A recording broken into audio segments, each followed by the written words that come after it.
La historia colombiana no ha decantado, ni mucho menos la historia política, y mucho menos las conversaciones de paz que han hecho con los grupos terroristas de las FARC, de tanto que hablan de protección a las víctimas, los hechos reales ocurridos desde el origen de la agresión comunista armada, no conflicto armado, sino la agresión comunista armada contra Colombia, así se debería llamar la iniciación de toda conversación con estos bandidos, no ha decantado ni ha llegado a los hechos reales, repetimos. Y hoy tocamos un caso que es verídico, verificable e histórico. Y es el drama de la etnia paez en el oriente del Cauca, el sur del Tolima. Esta etnia pues es originaria del Cauca y siempre se le conoce o se habla de que son los paeses caucanos. Pero resulta que ellos, como todo nativo de la zona y con toda su historia larga que tienen de existencia, colonizaron tierras que hoy son del departamento del Tolima, del Huila y del Cauca. En su momento era la zona paez. No decimos república porque no eran una república, pero sí eran un territorio paez. Y desde los años 50, cuando el terrorismo comunista dispuso que Tiro Fijo creara, eso sí, una república independiente en la zona de Marquetalia, en el sur del Tolima, y otra en el nororiente del Cauca, bajo la dirección de Ciro Trujillo, en Río Chiquito. Esta etnia sufrió muchas tropelías, muchos atropellos, fue víctima de muchas agresiones, asesinatos, obligaciones a hacer actividades que no estaban de acuerdo, desplazamientos de sus fondos, robo de sus productos, robo de sus animales, y de esto no lo menciona nadie. Pero como la historia con visos geopolíticos tiene otro enfoque, hoy vamos a desentrañar esas verdades que han estado ocultas, cotejándolas con lo que ha sucedido o sucedía en paralelo en el mundo, y así nos daremos cuenta más todavía que los famosos diálogos de paz en Colombia han estado desenfocados porque no se conoce la historia, porque los que manejan la agenda son los terroristas y porque el Partido Comunista sigue indemne, intocado e intocable en todo este fenómeno. Hoy es martes 14 de abril, estamos en la emisión 956 de la memoria histórica aún no contada del conflicto armado en Colombia y vamos a entrar en hechos que son de alto valor histórico y que hay que ponerlos en primer plano. Mi Entremos. coronel, ¿cuál es la importancia geopolítica y geoestratégica del territorio ocupado ancestralmente por la etnia Páez en el oriente del Cauca y el sur del Tolima, en este caso particular en el cañón del río Ata? Río Atá. En el río Ata. Atá, en el río Atá, como vemos en esta foto, es un cañón que nace en la cordillera central y comienza a descender hacia el valle del Magdalena. Por lo tanto, si se mira de oriente a occidente, pues va ascendiendo. Y si se mira de occidente a oriente, va ascendiendo. El río Atá forma una gran cantidad de gargantas y al lado y lado sus breñas, sus vegas son muy productivas. Y entre más alto, pues los cultivos son de unas calidades, en la parte media de otras calidades, pero la dificultad es llegar hasta esa zona porque es bastante quebrada. Entonces, históricamente indígenas y colonos construyeron caminos y es una zona muy cultivada, además que eh, pese a las dificultades que hay, muchos de los productos que se consumen en las capitales del Tolima y del Huila salen de esa zona, productos agrícolas. La geografía demasiado quebrada, como vemos aquí, y en una profundidad que entre más alta, más compleja, muchos pliegues corrugados, muchos caminos que se pueden transitar con dificultad que los da la naturaleza y otros que ha construido los cazadores y el hombre, pero una zona ideal para la guerra de guerrillas porque en un solo pliegue de estos, como vemos, hay N puntos donde se puede perpetrar alguna acción criminal. Y al mismo tiempo, muchos minifundos de personas que se han asentado allí y viven de la naturaleza porque la zona es huérrima. Como se nota, también ha sido deforestada en buena parte y el río Ata pasó a la historia porque a lo largo de su cañón ocurrieron muchos hechos violentos de parte de las FARC. Y al hablar específicamente de la importancia geoestratégica de todo el oriente del Cauca y el sur del Tolima, pues partamos por decir que es un nudo que forma la cordillera central y hoy, con el paso de los años y las distribuciones geográficas arbitrarias como se ha distribuido nuestro territorio, sin tener en cuenta la ancestralidad y los controles que se puedan ejercer de las capitales, sino sí a la topa tolondra como se ha hecho la distribución geográfica, no solo en Colombia, sino en muchas partes del mundo, se convirtió en un epicentro para proyectar la violencia comunista hacia los cuatro puntos cardinales. Y esto lo estudió muy bien el Partido Comunista y lo encontraron de carambola, también no se puede negar que fue una carambola, por las colonizaciones que se estaban haciendo en la época de los años 30 y 40, producto precisamente de la violencia entre liberales y conservadores, que se han trasladado a esas breñas, agrestes, ignoradas, personas que huían de la violencia o que tenían la idea de formar grupos violentos escondidos en las montañas, como ocurrió con los liberales del Quindío, que eran familiares de Tiro Fijo. Por lo tanto, cuando Tiro Fijo llega allá, que tenía ya una visión de formar una guerrilla para tomarse el poder y aleccionado por el Partido Comunista, encuentra que en la zona del oriente del Cauca, sur del Tolima y noroccidente del Huila hay una cantidad de territorios, terrenos, espacios y líneas de acción que le permiten desarrollar su trabajo y en los cuales ya el Partido Comunista venía haciendo un trabajo de acercamiento con las masas campesinas, siguiendo la línea de lo que mandaba Moscú. El señor Víctor Merchán, que es uno de los primeros comunistas que viaja a la Unión Soviética a formarse como líder comunista armado y desarmado y estructurar la revolución, trae ese modelo, forma las escuelas agrarias, las escuelas de formación política y comienza a enviar sus súbditos a colonizar esas tierras y parten de la idea que hay que expropiar a los terratenientes y que hay que mm, ocupar por la fuerza territorios que están en teoría baldíos o que están en poder de personas que no los explotan o que históricamente han explotado familias que siguen viviendo en la pobreza. Y les aparece de carambola también un personaje bastante conflictivo y bastante controversial en la historia de Colombia que se llama Jorge Eliezer Gaitán, que es quien promueve la invasión a una finca cafetera en Fusagasugá y le resulta exitosa y de ahí para allá la toman como un modelo de ocupación de tierras y es cuando el Partido Comunista decide enviar ya familias y núcleos humanos al oriente del Tolima y el páramo de Sumapaz, habida cuenta que el proceso iba muy adelantado en la zona del sur del Tolima y allí ya Tiro Fijo desde los años 50 estaba comenzando a construir una república independiente. Por eso cuando nos echan el cuento de que en Marquetalia ocurrió una agresión, como dicen ellos, del Estado contra el campesinado, eso es absolutamente falso. En Marquetalia desde el año 52 estaba Tirifijo organizando un emporio armado y la demostración es que cuando el ejército entró allá por la Fuerza Aérea fueron recibidos con ametralladoras .50, fusiles, trampas explosivas, minas y con unas guerrillas armadas que no eran 42 bandidos como ese tiro fijo, sino era toda la comunidad que estaba armada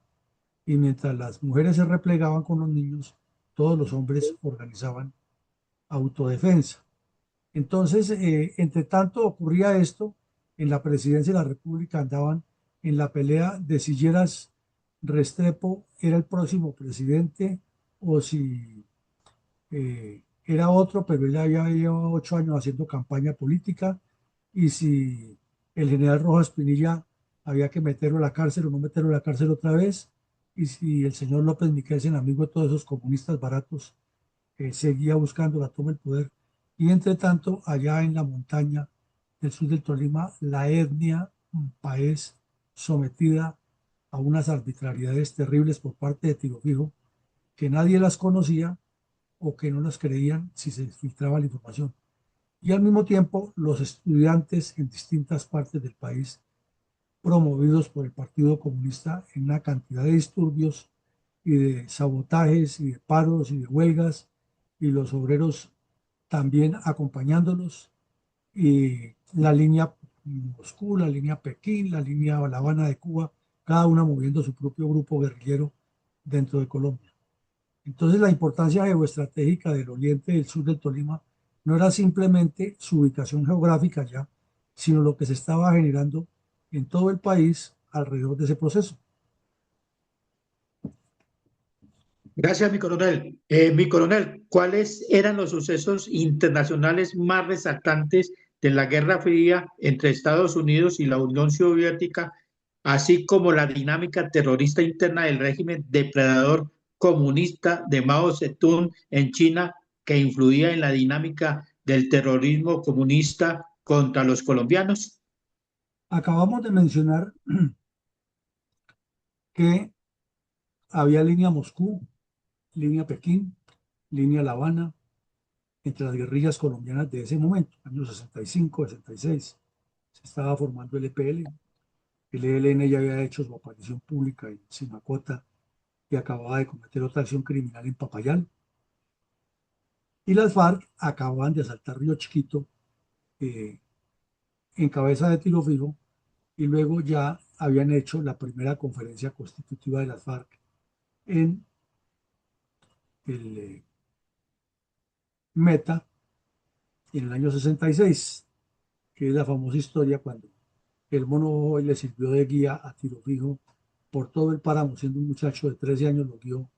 desde que entró a Cabrera y lo sacó por los páramos o por las zonas altas de Sumapaz, lo cruzó por el Duda y luego lo llevó a la Macarena, más o menos al sector donde cayó el mono Jojoy, y ahí hicieron la primera conferencia de las FARC una cantidad de años antes, 46, 47 años antes de que cayera el mono Jojoy. Eh, esa existencia de varias líneas se derivaba de lo que estaba ocurriendo en el planeta. En Vietnam estaban en plena guerra de Estados Unidos contra los comunistas vietnamitas. Y los titulares de esos días eran como el que estamos viendo aquí: 207 objetivos comunistas bombardeados en Vietnam. O sea, que la presión de Estados Unidos era con todo parecida a la que le están haciendo hoy a Irán, y el ingreso de tropas terrestres, que fue el gran error de Estados Unidos, allá estaba pagando caro lo que se hacía en la depredación aérea. Y esa guerra ya estaba entrando en que la televisión de Estados Unidos para los años 60 ya estaba desarrollada y se veía en directo lo que estaba ocurriendo. Entonces surgían dos informaciones en el mundo: la que estaba multiplicando la propaganda comunista rusa y soviética y China en el mundo acerca de lo que allí ocurría, el mensaje que traían los comunistas seguidores de Fidel Castro alrededor de lo que allí ocurría, y la que publicaba también Estados Unidos. Fue un acicate muy fuerte para la Guerra Fría, y como los radios de banda en AM podrían, con una antena que le organizaban en las casas, muy artesanal pero que era muy efectiva, sintonizar la voz de La Habana o emisoras en español que tenía la Unión Soviética, pues a la gente le llegaba la información y los comunistas la multiplicaban aquí de manera exponencial, y era mucho lo que se escuchaba en varias regiones del país, la información sesgada de lo que estaba ocurriendo en Vietnam. Entre tanto, en China, en Mao Zedong había promovido lo que llamó la Revolución Cultural, que fue una transformación resumida de una manera concreta, una transformación violenta y que fue una hambruna, una segunda hambruna, porque su primera parte de la revolución maoísta fueron millones de personas, más de 50 las que murieron de hambre o asesinadas por el régimen. Y en esta segunda parte, que ya la llamó la revolución cultural, que era transformar, entre comillas, culturalmente a China para meterla en la línea comunista, fue peor, porque ya Mao Zedong estaba avanzando en su proyecto nuclear, tenía un ejército muy grande, no era reconocido todavía como país, ni mucho menos como potencia, pero era una fuerza impactante que estaba desarrollándose en otros campos. Se habían caracterizado desde el principio por robar secretos tecnológicos e industriales y era el país de las falsificaciones ya desde esa época y de una calidad pésima. Y todavía recordamos los colombianos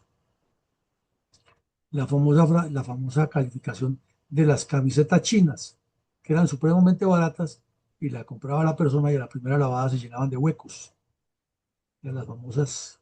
camisetas chinas era parte de la revolución cultural en inundar el mercado de baratijas en el mundo y al mismo tiempo y de contrabando. Fuera de eso, porque no tenían relaciones comerciales y no pagaban los impuestos, pero sí vendían toda esa basura y tenían el mundo amarrado. Ahí comenzó la estrategia china de invadir el mundo y al mismo tiempo de mover guerrillas comunistas, y aquí en Colombia era el EPL. Ocurrió en esos días que unas personas católicas y que se creían todavía libres, porque la revolución no llevaba sino 15 años, y para Mao Zedong era importante acabar con cualquier asombro o vestigio a cualquier asomo o vestigio de ideas distintas al comunismo, ordenó fusilar un poco de gente y de alguna manera eso se filtró dentro de los medios de comunicación y llegó aquí. Entonces el mamertico Enrique Santos Calderón, de la época que ya era comunista de escritorio,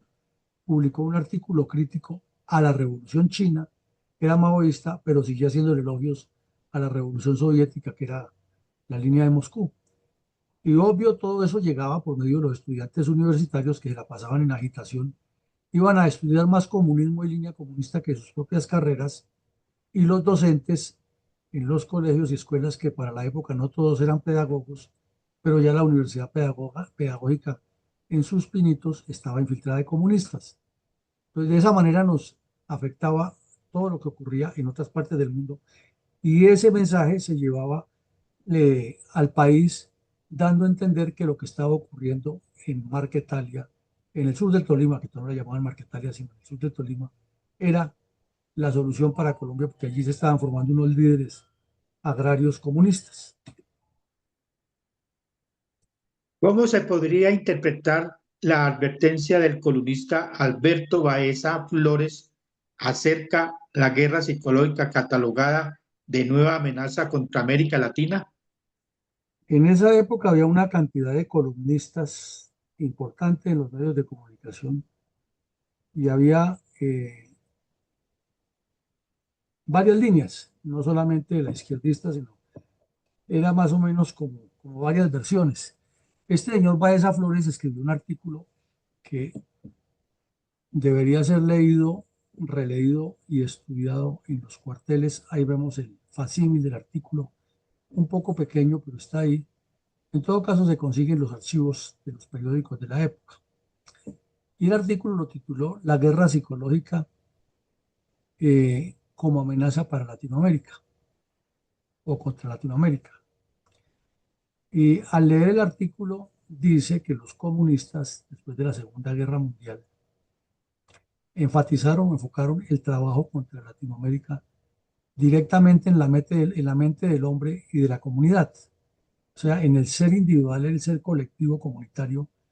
había que meterle una gran cantidad de ideas y fijarlas así no fueran ciertas. Lo importante era fijarlas. Y eso lo llamaron desde la Primera Guerra Mundial la guerra psicológica. Los soviéticos se especializaron mucho en eso, los chinos no se le quedaron atrás y siguen trabajando eso. Hoy ya le tienen otros nombres, que la guerra cibernética, que la desinformación, eso es lo mismo. Lo que pasa es que cambian los medios. En esa época pues era con la literatura, con el cine, con el arte, con el voz a voz, con las reuniones políticas, infiltrando la academia. Por eso las universidades y centros de estudio están infiltrados. Y desde Europa había aparecido un sujeto de apellido Gramsci que la ha llamado el transbordo cultural o la guerra cultural. Esos son nombres que se le ponen. Es guerra psicológica o guerra que combina lo revolucionario armado con la inducción política. Entonces hay que hacerle una presión mental a la persona en su campo, diciéndole, usted es el hombre nuevo, usted es el transformador, en su actividad, de lo que usted haga, depende. O sea, es formar una militancia desde el individuo. Y ya en el contexto social hay que vender siempre la idea que se trabaja por un bien común en que todo el beneficio comunitario es de todos y de ninguno porque es para la comunidad y que el Estado es el dueño de todo eso porque es el ente superior que administra el deseo de superación de los pueblos. Entonces se enfoca en la visualización técnica y política de la política en su contexto, pero desde el parámetro de no propiedad privada, no libertad democrática, porque eso es un pecado, es una especie de religión sin Dios, no creer en las religiones tradicionales, sino tener la mente enfocada en que el hombre es un robot, una máquina al servicio de una gran ideología que es la que mueve el mundo. Y para eso utilizan todos los medios posibles y todos los recursos, la información, la desinformación, la propaganda abierta, la propaganda soterrada, los artículos falsos, la exaltación de héroes, etcétera, etcétera. Es muy interesante ese escrito, que no es nada nuevo, pero fue escrito en el año 65, 66, publicado en los medios del mundo. Hoy quizás no resulte tan nuevo para mucha gente que ha estudiado o que por lo menos conoce el tema, pero ahí están los basamentos y es para que nos demos cuenta que en cada época de la humanidad hay personas que intuyen, que escriben, que dicen las cosas, pero el vulgo y la ignorancia siempre se mantienen en la misma mediocridad y no avanzan. ¿Cómo relataron los medios de comunicación el drama de la etnia Páez, erosionada por bandoleros comunistas encabezados por Tiro Fijo y Ciro Trujillo, el límite del Cauca y el Tolima en la década de 1960? Resulta que ya habían pasado prácticamente 2 años de la operación Marquetalia, ya el gobierno de Valencia estaba en su última etapa y los combates del ejército se han extendido no solo a Río Chiquito, sino al Guayabero, al Ariari, a Santander, y las FARC ya habían aparecido como FARC, ya no eran solamente las guerrillas comunistas de la época, sino que eran, ay, nos está afectando que aquí en el edificio enseguida dejaron un carro sin alarma, bueno, ya la quitaron. Bueno, entonces, estos bandidos de las FARC, que ya se llamaban FARC, se han regado por todo el país y aquí hemos visto muchos episodios que hubo varios combates en distintas partes del país, porque el Partido Comunista lo que hizo fue, en el año 66, reunir todas las guerrillas comunistas que tenía sueltas y darle el nombre de FARC, y Tiro Fijo le encargaron la misión de estructurar ya el proyecto y de darle una sola línea armada. Por alguna circunstancia, un periodista del tiempo viajó a la zona a hacer una cobertura de la evolución que estaba viviendo el terreno, el territorio, después de la operación Marquetalia. Y publicó este artículo que no es tan largo, pero que tiene una profundidad impresionante de la gravedad de lo que estaban haciendo las FARC allí. Y lo ilustró con esa foto que vemos, que gracias a la inteligencia artificial la hemos tratado de reconstruir y darle colores porque estaba muy borrosa, pero nos muestra lo que es. Los indígenas países con sus atavíos y con sus características, posando para el fotógrafo con el cañón del Atá al fondo, allá en el Tolima, y contando los abuelos de la etnia, los tatas, como les dicen allá, los indígenas, cuál había sido el drama por ellos vividos. Entonces comenzaba el periodista por relatar que son personas, y aún en pleno siglo XXI son iguales, que ni siquiera hablan el español completo, que los más letrados de ellos hablan el español pero utilizando un verbo y un sustantivo y una que otra palabra adjetiva que da a entender la frase completa de lo que quieren decir. Casi nunca utilizan ni preposiciones, ni artículos, ni adverbios, ni son muy expresivos, pero con las 4 o 5 palabras de cada cosa que dominan, explican claramente qué fue lo que ocurrió. Pero resulta que esta etnia es originaria del Cauca, cruzó la cordillera porque ellos no tienen ni Dios ni ley, menos en esa época, no había territorios vedados, controles de los departamentos, ni límites, ni estaban censados, eran como seres que se vestían como los humanos porque ya habían aprendido que había ropa moderna al estilo occidental, pero seguían tejiendo sus mantas y cultivando sus productos, etcétera. Y se desplazaron porque uno de ellos, un capitán de tribu, el capitán Lorenzo, eh, un abuelo de ellos, un tatarabuelo, se movió por la cordillera, caminó con un grupo rastreador y encontró una zona preciosa en el Cañón de la Ta para desarrollar su etnia. Entonces vino y habló con la comunidad, hicieron un consejo de los que ellos hacen ancestralmente y decidieron moverse hacia allá. Y se asentaron y duraron años de los años trabajando la tierra, cultivando sus animales y saliendo por allá a los pueblos más cercanos a hacer el intercambio para la ropa y la sal y lo que necesitaban, pero nuevamente para el monte. Y pues la gente sabía que los indios viven arriba en el cañón de la Ta, arriba, pero por allá no iban ni los cazadores, cuando de pronto se aparecieron a finales de los 50 y comienzos de los 60 los bandidos de Tiro Fijo. Entonces de una vez los censó, les puso controles y les dio la norma que de la etnia todos los jóvenes que llegaran a los 15 años tenían que ir a las guerrillas comunistas a entrenarse y a ser parte de la guerrilla. Los indígenas se opusieron porque ellos tienen sus normas, pero ante la presión armada no podían hacer nada más. Y ya por la época, Tiro Fijo comenzó a cometer una cantidad de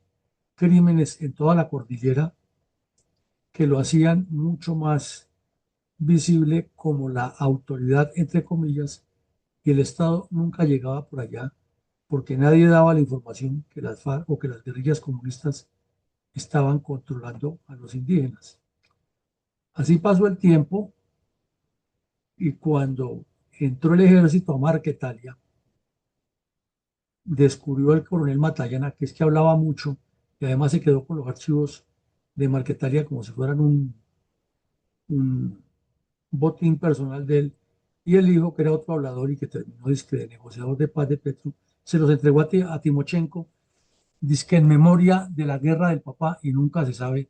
ni se sabrá seguramente qué decían esos archivos acerca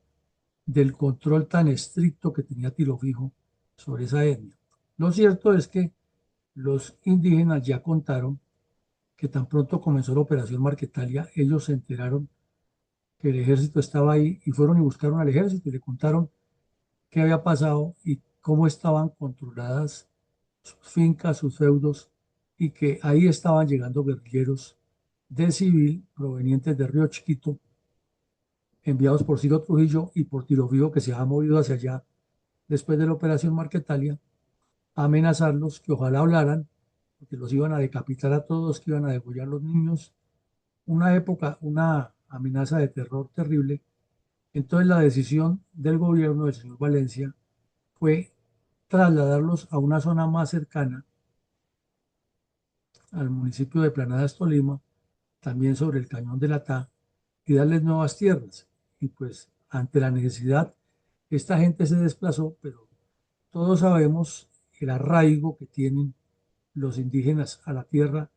Entonces ya contaban, era su vida personal, su afectación psicológica y sociológica de haberlos desarraigado del terreno, de haberlos sacado de la madre tierra en la que ya habían construido, fundado sus esperanzas como etnia y construido todo su proyecto cultural, y le pedían, le imploraban al gobierno nacional que los retornara a sus tierras y que si necesitaba colocar un batallón arriba en esa montaña, que ahí estarían los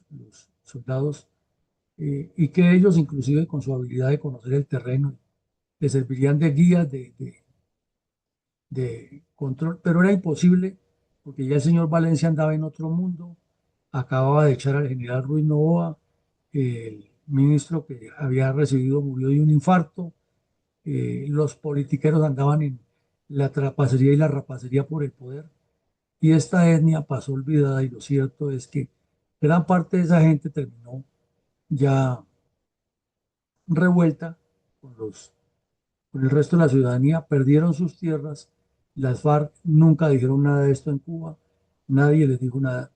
Y por eso hoy quisimos traer este evento y colocarlo aquí sobre el tapete para que nos demos cuenta que el curita de Rux, con todas sus mentiras que escribió, no menciona esto, que todos esos delincuentes de cuello blanco que defienden las FARC y que hablan del pacto de La Habana y del acuerdo mejor logrado, y que los 5 estúpidos que envió Santos a Cuba arrodillarse ante los bandidos, ni tenían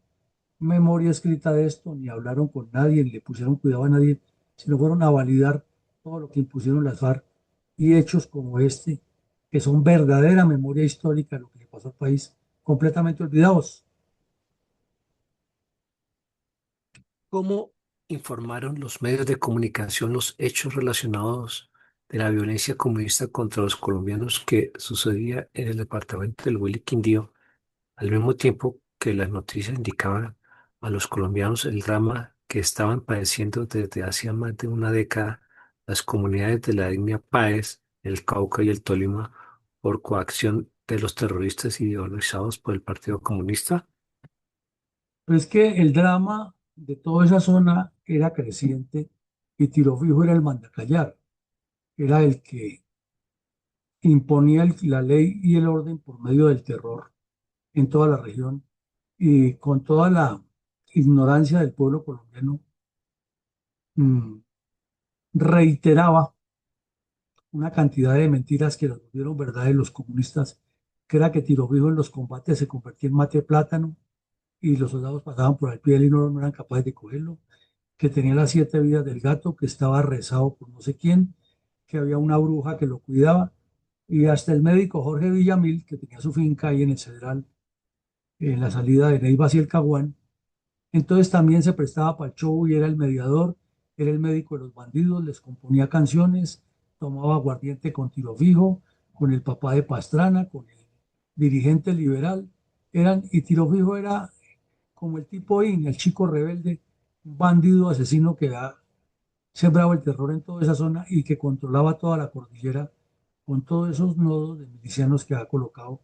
el Partido Comunista. Entonces, en medio de eso, se le había unido a él otro bandidazo que era Januario Valero, de quien hemos hablado aquí varias veces en este programa, y habían acabado de cometer una emboscada salvaje contra el capitán Farid Londoño del batallón Tenerife y le asesinaron prácticamente una batería completa, un golpe terrible, una emboscada que le hicieron ahí en Cerro Neiva, el cerro ese grande que hay frente a la ciudad de Neiva. Entonces hubo persecución, pero la propaganda comunista era en todos los sentidos gravísima, porque era con hechos aterradores y con acciones publicitarias mentirosas. Estos bandidos se vestían para la época, así como vemos a este bandido reconstruido, usaban generalmente carabinas M1 o fusil M1, las bandoleras siempre las tenían terciada al pecho, pero a diferencia de los bandidos mexicanos no las tenían llenas de munición, sino una bandolera terciada al pecho. eh, por eso se llamaron los bandoleros, porque usaban esa bandolera de cuero terciada al pecho. Y las cartucheras sí eran así como las vemos ahí, que eran las copiadas de las cartucheras que utilizaron los soldados estadounidenses en la Segunda Guerra Mundial y en la Guerra de Corea. Y el uniforme de tela caqui o verde ya lo estaban usando, usaban era casi siempre tenis, no tanto botas de caucho para esa época, pero sí los tenis Croydon que les permitía moverse muy rápidamente por el monte y el sombrero campesino. Entonces, en medio de ese escenario encontraron 7 cadáveres muy cerca del sitio donde había habido la emboscada al, al capitán Londoño. Y eso al mismo tiempo que el periódico El Tiempo estaba destapando lo que estaba ocurriendo arriba en el sur del Tolima con la etnia Páez. Esos 7 cadáveres nunca se supo si eran de bandidos muertos en el combate con el ejército o si fueron campesinos que las varas asesinaron en la huida para ir limpiando la zona porque no tenían ningún arma ni señas de haber estado armados ni pinte combatientes, sino eran más como campesinos. Conclusión, eso parece ser que los asesinaron las FARC.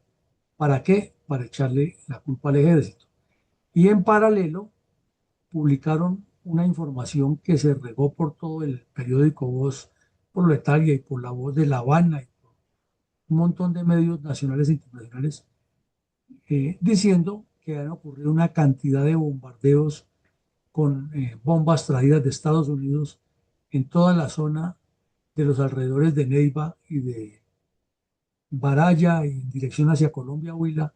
que las fuerzas militares estaban ametrallando y bombardeando toda esa zona. Parecería ser que una cosa con la otra pretendía hilar la aparición de estos muertos y decir que han sido producto de esos bombardeos. Lo cierto es que el comandante de la brigada salió muy rápidamente al paso, aclaró y dijo que eso no era cierto. En ese momento ni siquiera había unidades de la Fuerza Aérea con capacidad de bombardear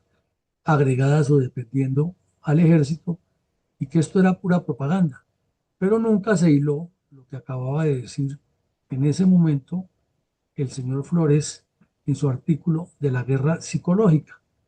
Y por eso, por tener tantos cabos sueltos y tantas informaciones mochas, es que el país no avanza. Entre tanto, en el Quindío, la octava brigada, que ya había hecho una mutación del bandolerismo tripartidista de la época 50-60 a combatir ya las cuadrillas de Ciro Trujillo y Jaime Bateman, que había mandado tiro fijo para allá, para el Tolima,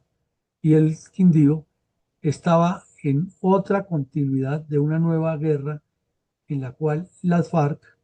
recién fundadas, estaban dedicadas a la extorsión, el abigeato, el secuestro, el reclutamiento de menores y el asesinato de campesinos. Y en una operación de esas fue dado de baja un bandido de nombre Miguel Antonio Orcara Bedoya, que le decían el cepillo o la cepilleta. Ese bandido había cometido una gran cantidad de atrocidades en la zona, era de las cuadrillas de Ciro Trujillo y había participado también en una emboscada muy grande que le han hecho al batallón Vencedores en los límites de Quindío y Risaralda. El departamento del Quindío estaba recién creado, desmembrado el antiguo Caldas, entonces había ya más dificultades porque una era un departamento, el otro era otro, pero esa era la situación general de la región de la Cordillera Central, como el Partido Comunista estaba impulsando sus cuadrillas de bandidos y todo lo que hacían con propaganda y con acciones atroces contra la población y contra las tropas. ¿Cuál era el ambiente político interno en Colombia durante la misma época en que se hizo pública la denuncia y el drama de la etnia Páez, presionada por bandoleros comunistas encabezados por Tiro Fijo y Ciro Trujillo, en límites del Cauca y el Tolima de la década de 1960? Cuando decimos siempre nosotros que a los dirigentes políticos les cabe toda la responsabilidad de lo que ha ocurrido a Colombia, no es ni a la ligera, ni porque se nos ocurre, ni porque queremos hablar por hablar. Aquí vemos los titulares del periódico El Tiempo el mismo día o los 2 días siguientes a la denuncia que hicieron los indígenas de la etnia Páez en el Cauca, en el Tolima, presionados por las FARC. Y era lo que estaba ocurriendo en la misma cordillera a muy pocos kilómetros en línea recta, pero lógico, ya al caminar la cordillera sí es un poco larga la distancia. Y es que en Calarcá, Quindío, hubo una fuga de presos orquestada por el directorio político conservador de unos bandidos de origen liberal que estaban presos allí. En Armenia, a la octava brigada, además de la gran cantidad de actividades operacionales, administrativas, de instrucción, de seguridad que le correspondían, también le tocaba hacer los consejos de guerra de cuanto bandido capturaban por todos los delitos, que eran múltiples en esa zona, y entonces los oficiales tenían que cumplir con su trabajo normal y a la vez atender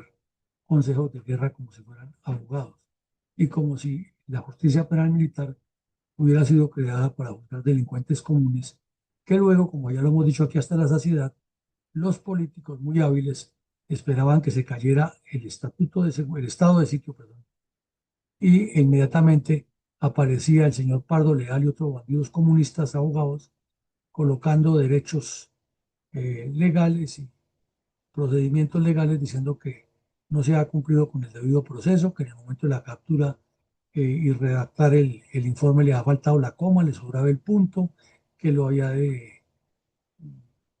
denigrado de su personalidad, etcétera, y con eso sacaban los bandidos de la cárcel, que era que al abogado defensor de los bandidos no se le había permitido entrar un día a la cárcel, y cualquier cosa se inventaban y con eso quedaban libres los delincuentes. Y todo eso era urdido por los jefes de los partidos. Y también cerca a la base aérea de Madrid, aquí en Cundinamarca,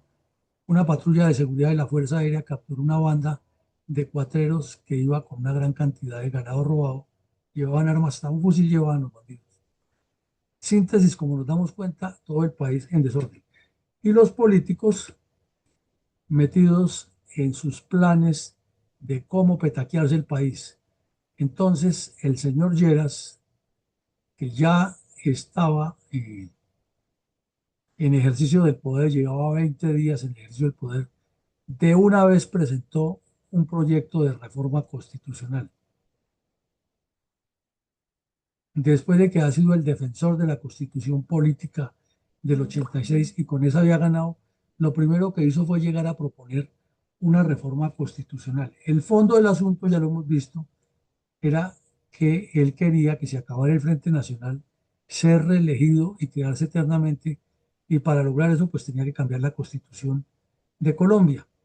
Entonces habló de cambiar el Congreso, de cambiar la Procuraduría, de cambiar el sistema judicial, de cambiar el sistema educativo en Colombia. Él planeaba una constitución diferente y la presentó desde el principio. Lo único que logró fue su reforma agraria y un acto legislativo del año 68 que hizo algunos cambios. Y curiosamente decía que él quería cambiar la constitución para que el artículo 121, que era el que daba creaba los estados de excepción y le permitía al gobierno declarar turbado el orden público en todo el país y aplicar una cantidad de reformas desde el Ejecutivo sin pasar por el Congreso. Él decía que lo quería acabar, pero basado en ese artículo quería cambiar la Constitución para que veamos las contradicciones. Entonces no se acababa de posesionar este sujeto en la presidencia cuando ya los estudiantes con una unidad nacional que llamaba la UNES, en la cual ha estado Jaime Arenas y otros bandidos comunistas, y el cura Camilo Torres, promovieron un paro grandísimo de estudiantes al señor Lleras. Recordemos que 4 o 5 meses antes de que se posesionara Lleras fue dado de baja en combate el terrorista Camilo Torres en Santander. Entonces los estudiantes se tomaron varias universidades con la bandera de Camilo Torres y reclamando el oro y el moro en todas las universidades públicas. El ministro de Educación, Arismendi, que estaba recién posesionado, Arismendi Posada, salió y dijo ante los medios de comunicación que lo que había era un plan subversivo, pero de ahí no pasaban, de la leguleyada. Entonces, como vemos los políticos pensando en atornillarse en el poder, utilizando el drama de los colombianos para hacer publicidad, y el Partido Comunista desaforado, desarrollando todo lo que le ordenaban de afuera, lo que le ordenaba su plan estratégico y aprovechando ese desorden de manejo del país. Con reverencia y total respeto, brindamos un minuto de silencio en memoria de todos los colombianos que han sido asesinados por la FARC en el Cauca desde hace más de 6 décadas.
¿Podríamos citar alguna analogía, relación, conectividad o interdependencia de los procesos de paz de Santos y Petro con los narcoterroristas, con especial énfasis en el departamento del Cauca y el Tolima? Sí, claro, se podrían encontrar muchas analogías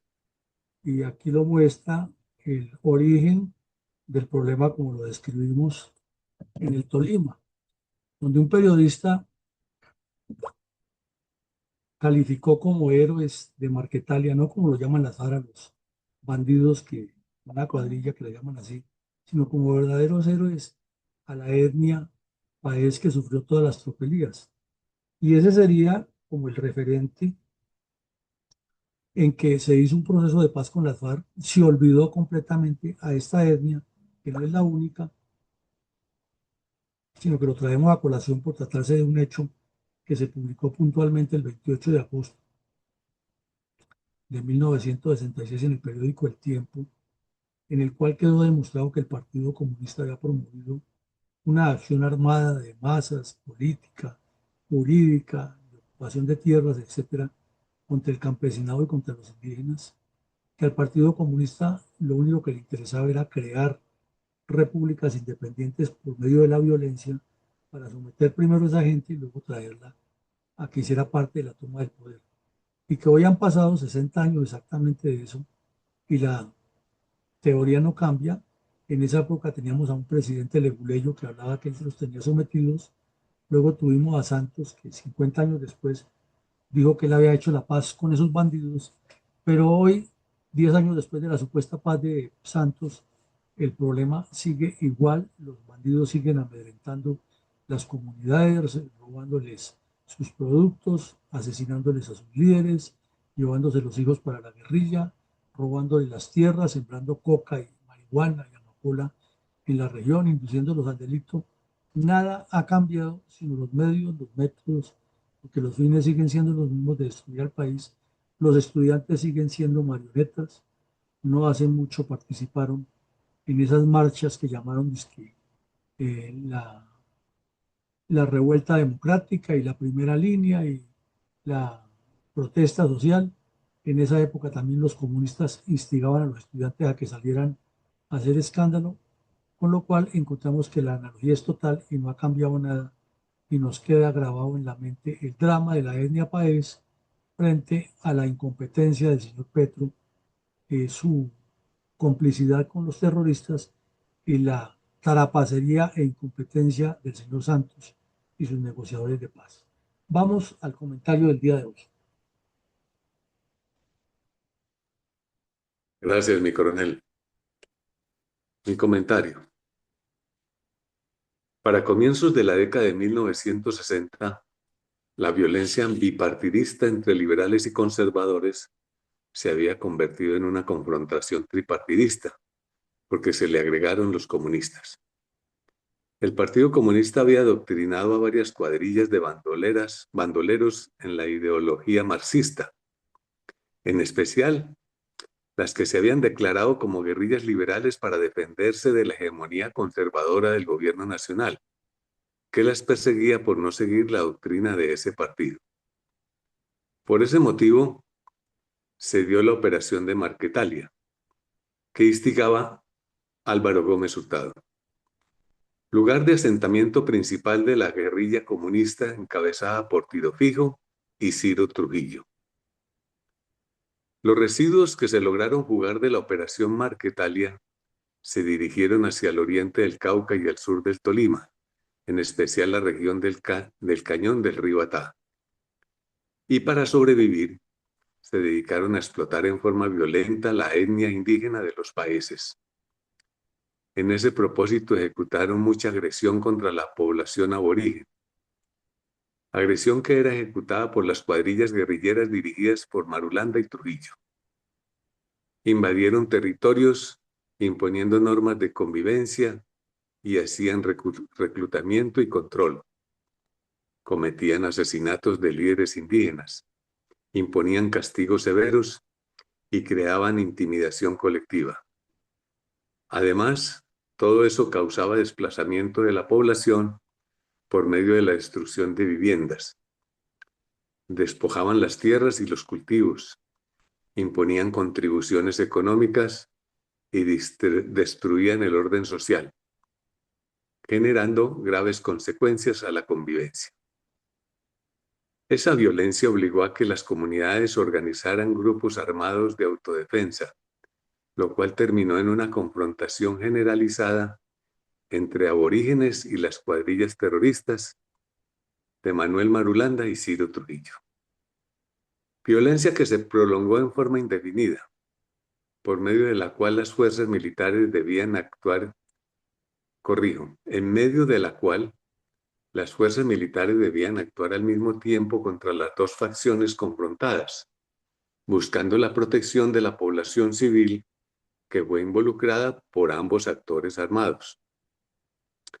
En ese panorama, muchos soldados y policías sacrificaron su vida en un empeño heroico para contener la violencia. Realidad que se constituyó en un hecho histórico del terrorismo en Colombia. Sucesos que no han sido suficientemente conocidos por el resto del país y por lo tanto ignorada la historia de los países, especialmente debido a su falta de difusión y narrativa testimonial de toda esa crueldad. Motivo por el cual la Fundación Excelencia, Liderazgo y Transformación en su programa de la memoria histórica, como en la del día de hoy, lo está dejando en evidencia para que dichos sucesos no se vuelvan a repetir. Y debido a que el llamado Informe de la Verdad, narrado por un grupo de simpatizantes del comunismo, lo omitió por calculada intención, para que el olvido se convierta en impunidad de los delitos cometidos por estos criminales autodenominados después Fuerzas Armadas Revolucionarias de Colombia, FARC, quienes ahora también continúan cometiendo ingentes actos de terrorismo contra el pueblo colombiano. Ya es no solo en el territorio país, sino en todo el país. Porque el pacto firmado por el iluso presidente Juan Manuel Santos fue violado en su totalidad, tal como el mismo pueblo lo había advertido. Muy buenos días para todos. Bueno, muchas gracias, doctor. Sí, es muy acertado lo que usted dice. Los hechos ocurren, las comunidades lo manifiestan, los gobiernos no asumen la responsabilidad, la academia menos, los medios de comunicación son muy débiles y muy carentes de objetividad y se limitan a lo que es mediático del día y al otro día vendrá otra noticia y todo quedará en el olvido. Pero las comunidades han padecido este drama, esta tragedia. Y cuando llegan las conversaciones de paz, esos negociadores mediocres que pone el gobierno no tienen ni la menor idea de lo que es el conflicto, de lo que es la estrategia comunista, y tampoco llevan la intención de crucificar a los bandidos, sino más bien de dejarse crucificar por los bandidos para que ellos salgan con la suya, porque al gobierno de turno lo que le interesa es que se firme algo que se llame paz. Y el Partido Comunista, por debajo del agua, nadando suavecito y siguiendo en su proyecto criminal que nadie se lo ha enrostrado, y a pesar de tantas pruebas que existen,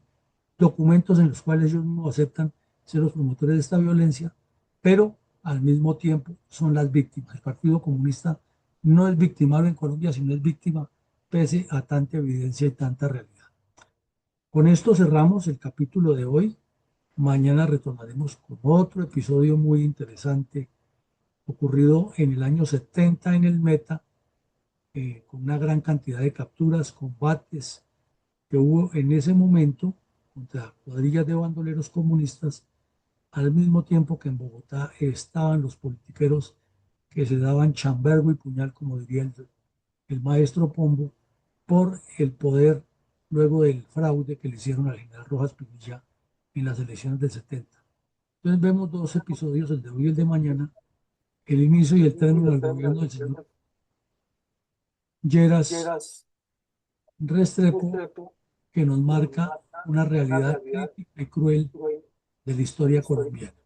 A todos un feliz día y que Dios nos siga bendiciendo y acompañando.